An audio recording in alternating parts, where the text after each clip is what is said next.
Agora eu vou concluir, e a minha conclusão ela repassa tudo que já foi falado. Por exemplo, que Aristóteles disse que o ser humano é um ser mimético e que o prazer, né, dessa imitação, ela é o motor de fato da criatividade, e que existe um efeito purgatório emocional também quando existe a interação humana com a arte.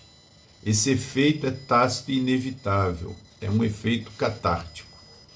Hannah Arendt, ela defende valores não científicos que evidenciam a percepção e as sensações humanas muito mais antigos e fundamentais.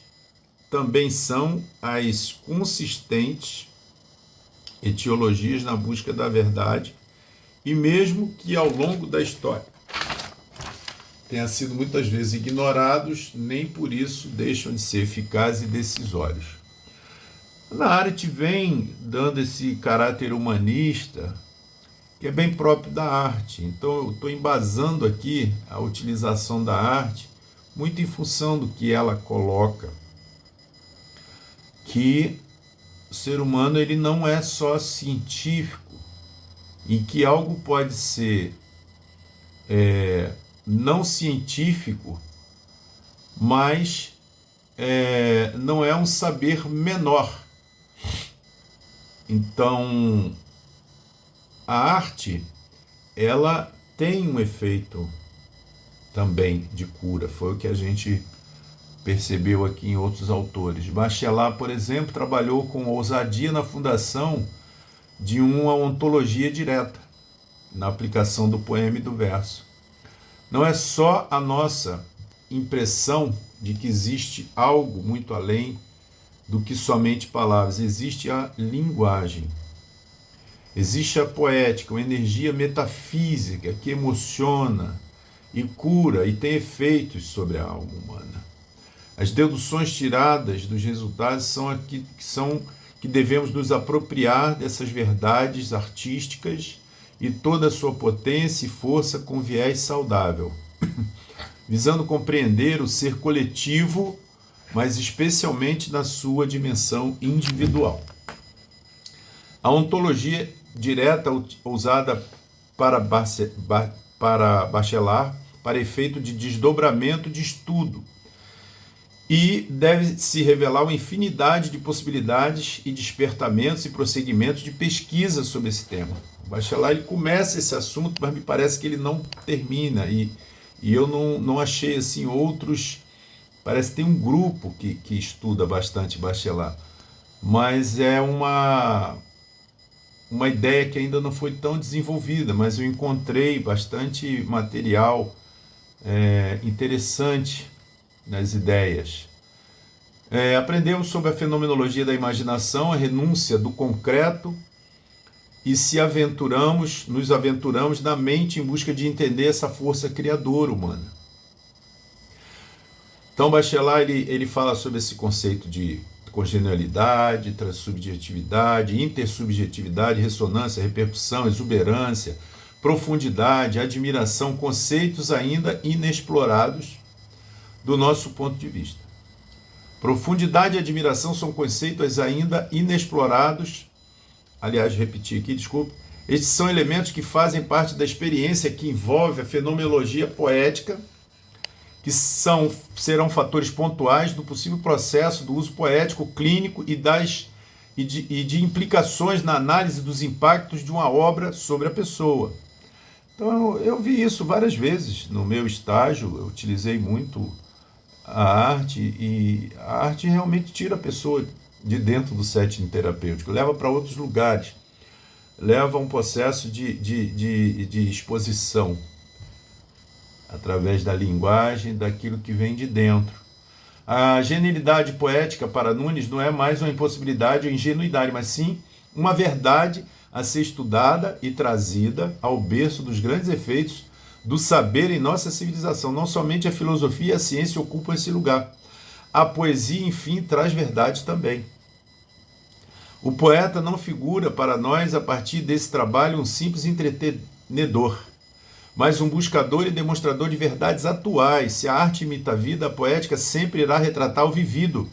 O viver e o devir, tendo como efeito a perfeita adequação do uso terapêutico, pois tratamos de lembranças, pensamentos atuais e expectativas futuras. As aplicações teóricas desse estudo são imprevisíveis, como deve ser uma boa análise fenomenológica da imagem poética. Cada profissional existencial humanista que o ler saberá o que fazer e que atitude tomar. O pensamento aqui não é cativo de causa e efeito, pois nem sempre a reação a uma causa deve ser o esperado. O professor anotou aqui, assim como o que ocorre a partir da leitura de uma poesia. É exatamente. Na biblioterapia, com Seixas, percebemos que já na fase de acabamento de nossa pesquisa, o alcance da prática do uso da literatura como uma vertente educacional e outra terapêutica. E toda a sistematização adquirida ao longo da prática, tanto na clínica quanto na educação. Como experimento clínico, será profundamente interessante e animador ver o que livros, poesias e até imagens poderão fazer com a pessoa, com o cliente ou com o profissional. O significado do que foi descoberto confirma, sim, a hipótese de nosso trabalho, que seria a possibilidade do uso da poética nos experimentos clínicos da Gestalt terapia. Sugerimos, no entanto, a possibilidade de novos estudos, tendo em vista a experiência adquirida no desenvolvimento desse trabalho, visando a continuidade da linha de pesquisa na busca de novos pontos de vista. Foi esse, então, o TCC. Depois vem as referências aqui, várias. Depois a professora fez aqui considerações. Trabalho bem construído, com temática relevante, principalmente se levado em consideração o fato de que as práticas de cuidado e saúde na sociedade atual trazem frequentemente como foco uma lógica centrada no paradigma biomédico. A ideia de compreender os modos de cuidado considerando o sujeito que vivencia a experiência é muito atual. Me lembra o conceito que trabalhamos no campo de saúde mental, que propõe colocar a doença entre parênteses. Olhar o sujeito é também desengessar as práticas. Se toda a experiência humana é relacionada com o processo criativo, não podemos desvincular as experiências de adoecimento e produção de saúde de uma construção criativa. As reflexões do trabalho me lembram a contribuição de Aires, 2004, ao trazer a narrativa do caso de Dona Violeta, na qual o cuidado parte do encontro de um humano com outro humano, e desse encontro emerge a criação da experiência. A questão da arte e da poética foi bem explorada nesse contexto, entendendo-as como um recurso potente que pode se colocar no lugar da fala, de expressar o não dizível, de produzir saúde por meio de um processo criativo completamente aplicável às práticas clínicas psicológicas, sobretudo às humanistas. Aí ela segue: a ideia de que a poesia como expressão artística empresta ao sujeito a palavra e a voz é igualmente aplicável à prática clínica. Achei muito interessante você ter abordado a biblioterapia como exemplo de aplicabilidade. Senti falta de um maior aprofundamento, depois eu aprofundei na parte, porém, mais por curiosidade do que por ser extremamente necessário. Seria ótimo ler sobre isso. A poesia no lugar da palavra nos faz pensar como a arte pode ocupar um lugar na clínica, no qual um sujeito diz de si. Diz o que muitas vezes é indizível. A poesia tem palavras, mas também tem ritmo. Ritmo prevê ou pausas e silêncios.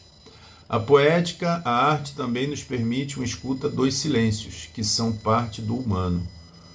Ela fez um asterisco: os cuidados e os modos de ser do humano e as práticas de saúde, J.R.C. Aires, 2004. Ela colocou a referência daquela reflexão sobre um texto sobre o caso Dona Violeta.